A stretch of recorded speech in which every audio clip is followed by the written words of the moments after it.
السلام عليكم ورحمة الله، أهلا وسهلا بكم. هنطير وهنسمع ونشوف متعة والإثارة في الكرة العالمية والأوروبية والمحلية. هنشوف أهم الأخبار اللي تمت الفترة اللي فاتت. كل ده هيكون معاكم في صوت الملعب. أهلا وسهلا بكم. تعالوا نشوف أهم خبر بالنسبة لعشاق نادي برشلونة إيه. يقال إن الفيفا احتمال كبير جدا بنسبة 90% تبعت دعوة لنادي برشلونة إن هو يشترك في كأس العالم للأندية. هتقول لي ليه؟ أقول لك السبب إيه. السبب اللي فيه نادي ليون المكسيكي، النادي دوت بيتبع نادي باتشوكا المكسيكي. فهو شايفين والاتحاد الفيفا قلقان لا يحصل تواطؤ بين الناديين، وبالتالي ده يأثر على النتائج للفرق التانية. تم استبعاد خالص نادي ليون المكسيكي، وهيتم بنسبة كبيرة نادي تاني يقدموا له دعوة، واحتمال كبير يكون برشلونة. لو ما كانش برشلونة هيشوفوا حاجة تانية، بس بنسبة كبيرة هتكون برشلونة، لأن برشلونة هيبقى بدل نادي ليون اللي هو المكسيكي.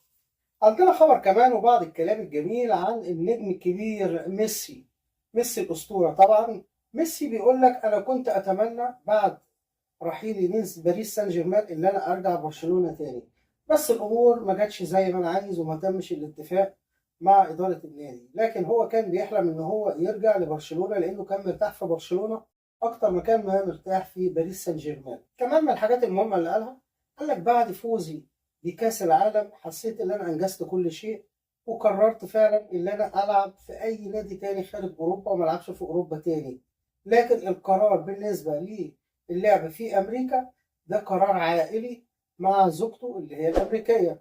فهو قرر إن هو يعيش في أمريكا ويلعب هناك عشان زوجته عايزة تروح لأمريكا، لكنه هو حس بالرضا بعد إنجازه لكأس العالم اللي حققه. مدرب الزمالك بيسيرو، إدارة الزمالك هتدي آخر فرصة لبيسيرو في مباراة بيراميدز اللي هي يوم 20 مايو.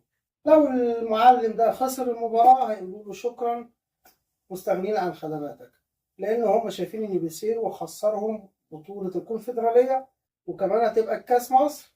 فخلاص كده مش هينفع ان انت تخسرنا بطولتين وتكمل مع النادي. كمان عندنا الاخبار الهامه، النجم الكبير الحريف نجم زمان محمد عبد الشافي. محمد عبد الشافي قرر الاعتزال نهائي خلاص، وخد القرار اللي هو هيعتزل.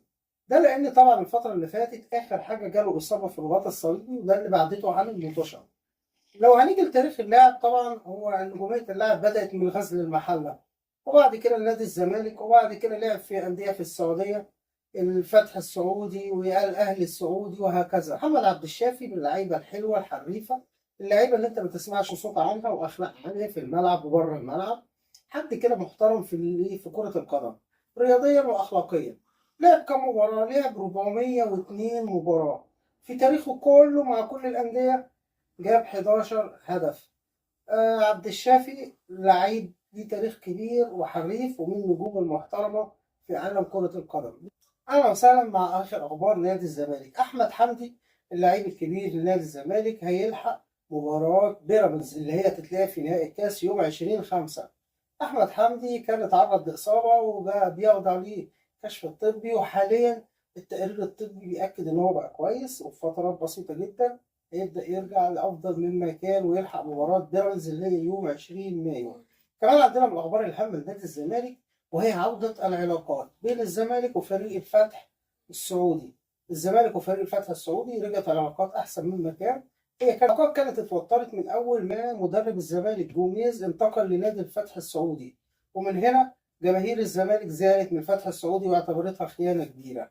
لكن بعد فترة بسيطة لكن الفتح السعودي بقى بيبادر الزمالك برجوع العلاقات من جديد، خصوصا ان هو كسب فريق جدة 2-0 في مباراة كبيرة جدا، وكانت الجماهير بتحتفل، ومن ضمن الجماهير ناس لابسة تيشيرت الزمالك وكاتبة عليه عودة العلاقات بين الفتح وفريق نادي الزمالك. كده يبقى وصلنا لنهاية الفيديو، شكرا لكم والسلام عليكم ورحمة الله.